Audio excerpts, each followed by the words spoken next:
Hello, everybody. Happy to meet you again.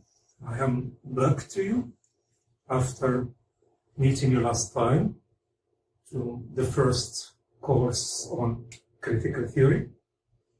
Again, I wish you good health in these hard times of the coronavirus.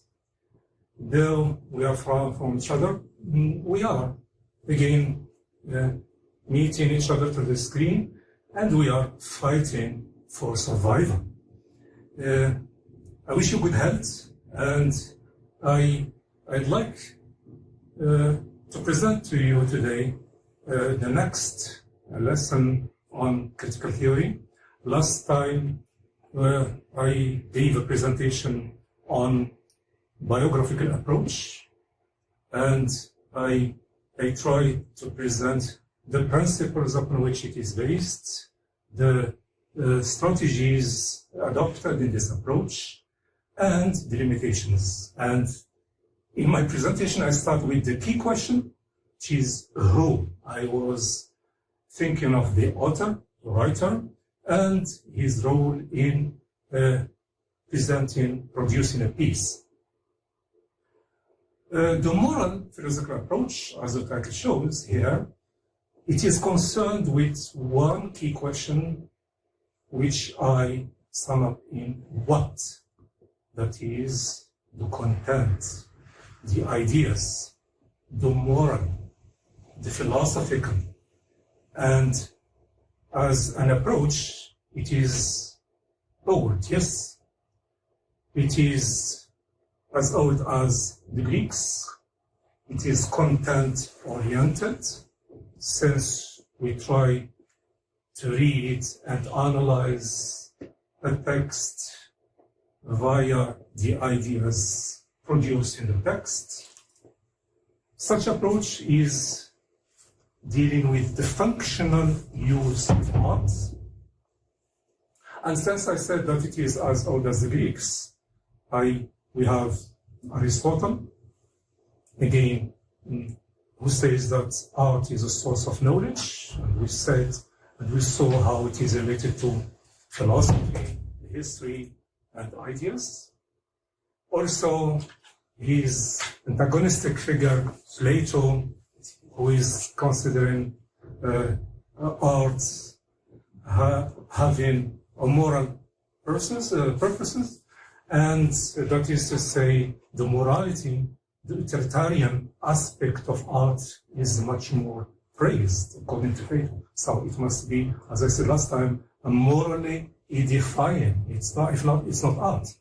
Horace also stressed dulce and itae, delight and instruction. That is to say, the purpose of art is to please and instruct. Then it is having a certain didactic purpose. Later, Marlowe, the Victorian critic, thinks that great work has high seriousness, hence the importance of moral and philosophical teaching.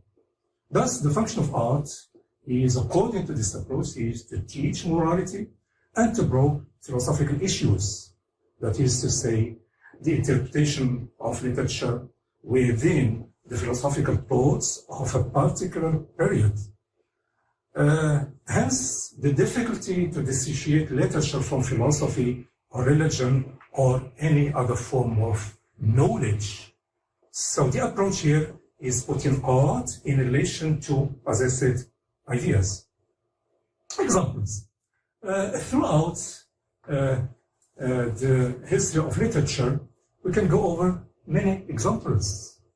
And the first one I can say here, during the Dark Ages, the domains of church, where art was banned, considered as blasphemy, we have kind of literature produced which represent the ideas of the teaching of the church, and I have in mind here Every Man is a play, which is an allegory where we have characters are allegories, and the idea is the fear of death. And the religious content of every man represent the ideas of the dominance of the church during that time.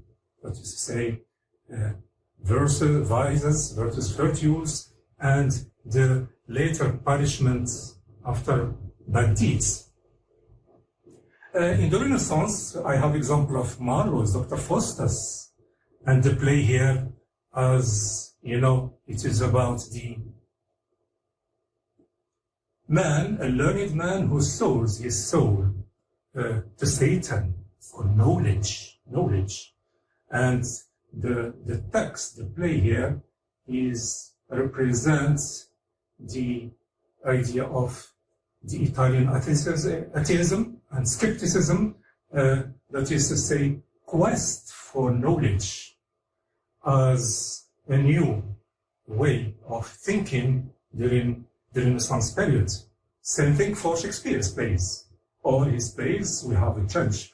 You can see the difference from Everyman to Shakespeare's plays, where we have real characters, human beings here dealing with feelings, struggle in everyday life, and there are a lot of messages in Shakespeare's plays, ranging from envy, jealousy, violence, and so on, so on, so on. These are human feelings are present in the plays. Alexander's poetry on man reflects the age of reason, enlightenment, man in relation to the logos, and mind here becomes a key issue in literature at that time.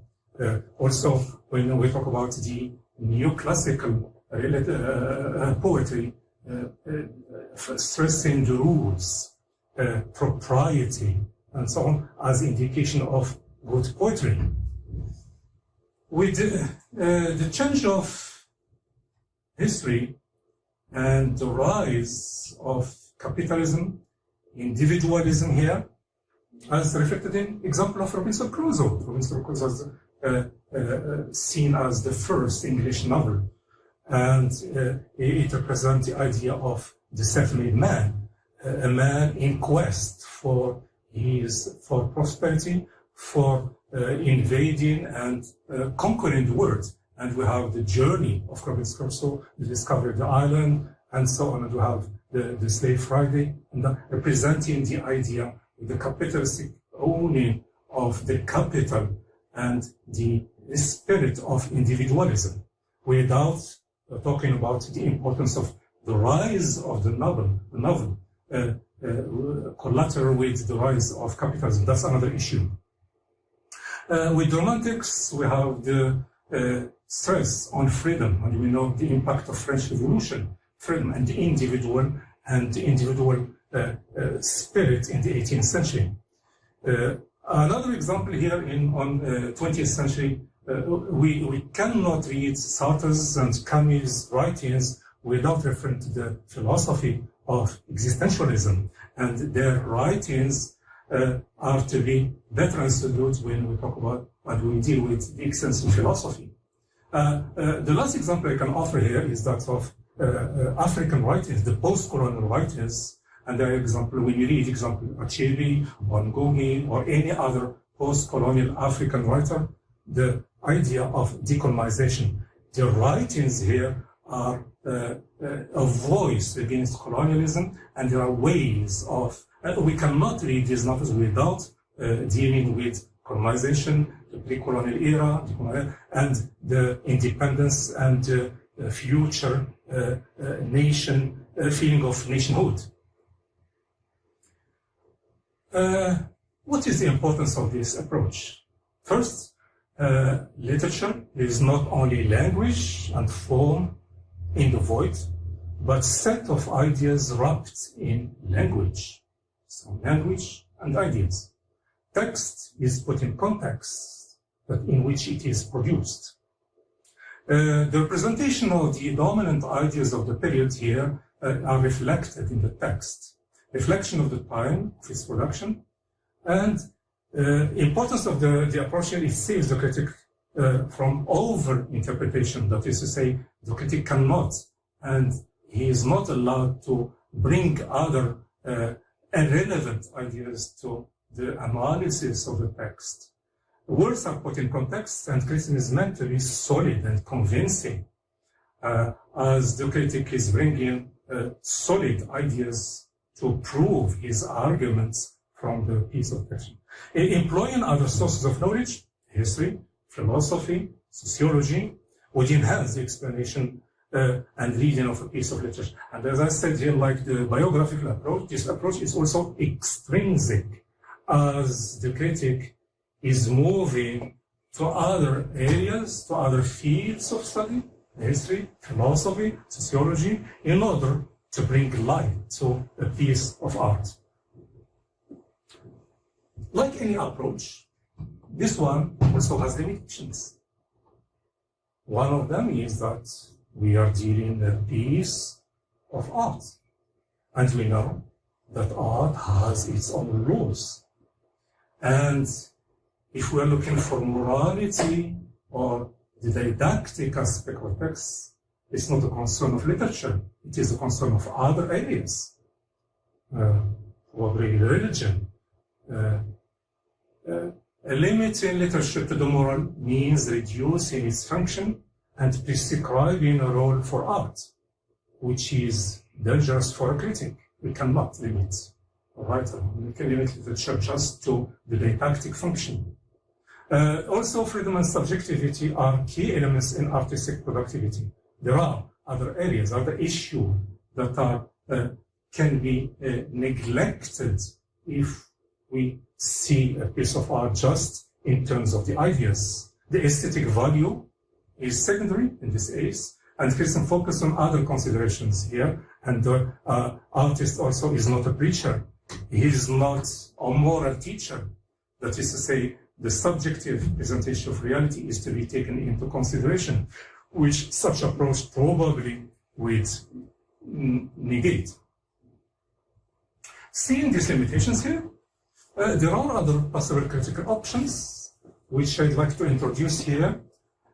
And since we take literature as enmeshed in society, in a particular historical moment, literature in relation to an economic, social, and political system, the Marxist and materialist criticism tends here to offer a scientific tool to study the relation between literature and the socio-economic situation here. That is to say, it tries to read the relation between literature and the mode of production.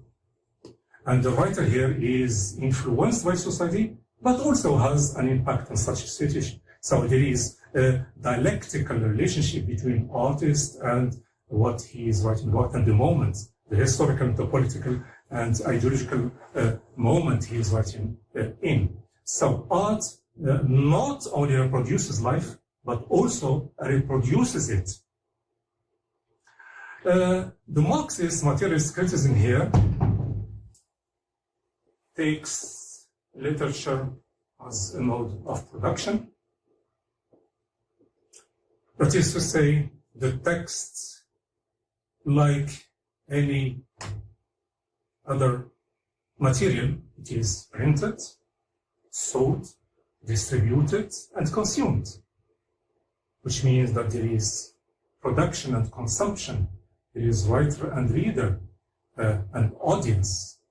And the writer here is seen as a social being who stands for a class, writes for a class, and writes an ideology. So you can see here the key terms here are class, moments, and ideology. Ideology is very important. It's a key term in this materialist criticism here. So the text here emerges not only as a pure outcome of authorial intention, but rather as a symptom of a field of largely unconscious political and economic forces. That is to say, ideas are unconsciously traversing the text. And the ideological construction of text, that is political unconscious here, and I refer here to Friedrich Jensen in his book, The Political Unconscious, or what is silent. So two concepts here, the ideology and the unconscious, reading the silences of the text. Dealing with this materialist, Marxist approach here, we can put key questions to see to what extent this approach can lead us in eliminating the mystery of the text. And the first one is the following. Does the text reflect or resist the dominant ideology? The text, as I said, is produced, I'm talking about production, like any other piece of goods. It is produced within a moment, within a historical period, in a certain social environment, in a certain political era, and there is a dominant ideology. So, to what extent, or does the text reflect or resist this dominant ideology? Do characters affirm or resist, example, bourgeois values, whose perception is voiced, empowered, or whose perception is central, and whose perception is silenced, disempowered, or marginalized? So we have elements of power and powerlessness, a certain imbalance between the dominant and the dominated. What are the economic and political conditions for the production and dissemination of the text? These are some of the central questions that the materialist Marxist approach, criticism, tries to put. And this leads me to present just some of the key figures representing such approach, which I'd like you just to check about them, read some of the key books which guide us to consider such an approach. And the first one is Lucien Goldman's The Hidden God, the Geocache, written 1955.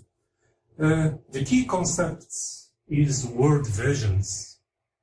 And in this book here, he tries to apply the Marxist ideas to return philosophical problems and comes to conclude about the tragic vision that marked an important phase in the development of European thought, from rationalism and empiricism to the dialectical philosophy of Hegel and Marx and Lucas. Pierre Machery, in his book of Theory of Literary Production, the key term uses the unsaid or the silences. And in this book, he advances the central idea is that we should question the work as to what it does not and cannot say. That is to say, we have to look for the silences for which has been made. The disorder, the incompleteness, the incoherence, the distance which separates the work from ideology, which it transforms, is rediscovered in the very letter of the work. It is festered and made, and even if in its making. So the silence, the unknown, the invisible, the unconscious. So the role of the critic here is to detect those silences that are written between the lines of the text. Terry Eagleton here, in his book, The Ideology of the Aesthetic, 1990, one of the pioneers of materialist criticism here, put emphasis on the relation between ideology and literature. And here he puts the three elements, for the relations between these three elements, general ideology, authorial ideology, and the aesthetic ideology.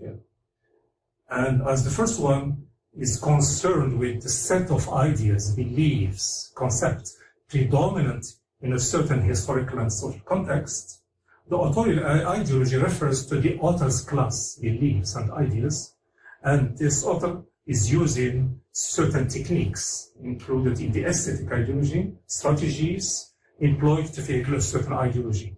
And so the critic, he has to see or to analyze the relation between these elements, what is general, what is authorial, what is aesthetic here, and to see the dialectic relationship between the text and the text not only informed by a certain ideology.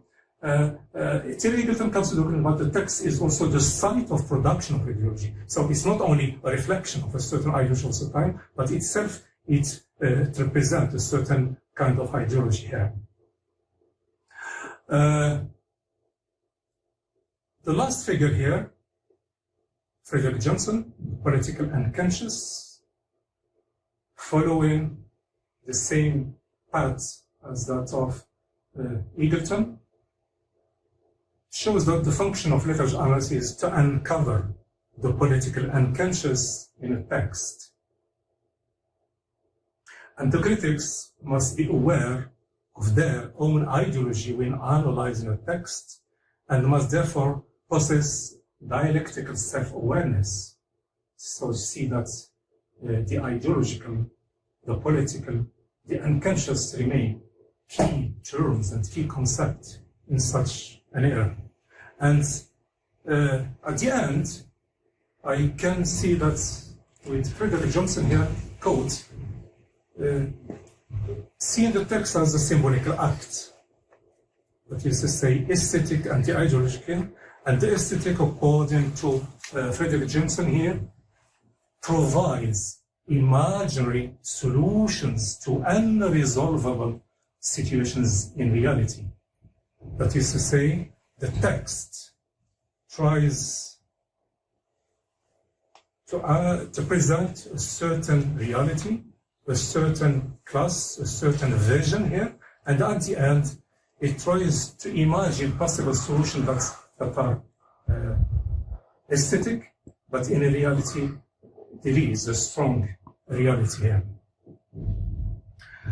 Seeing this approach at the end, I say that there are possible ways of reading a text, analyzing a text. The moral philosophical approach is one, but this moral and philosophical approach, as I introduced at the beginning here, has certain limitations, and I have proposed a possible option in the materialist analysis of a text, which has some truth in that it tries to put the text in a certain social, political, and economic situations, and to try to see how far a text tries to react to a certain ideology, and at the end, he itself becomes an ideology. This is another type of approach. Next time, inshallah, we are going to deal with the next approach. Thank you.